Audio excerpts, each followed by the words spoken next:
ครับสวัสดีครับนี่เป็นการฝึกอบรมเคน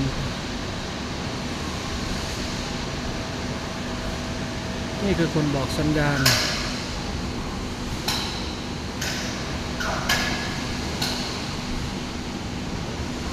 เสื้อสีส้มนี่หัวหน้าผู้ควบคุมนะครับส่วนคนโน้นคือผู้ควบคุมเคน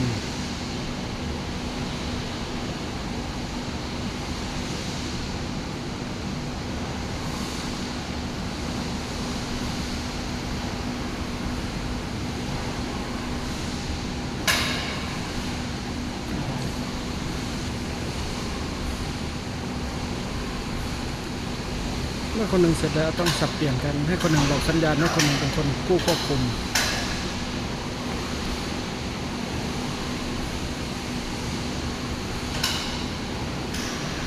ส่วนยกขึ้นยกลงไปไหนจะมีฐานบอก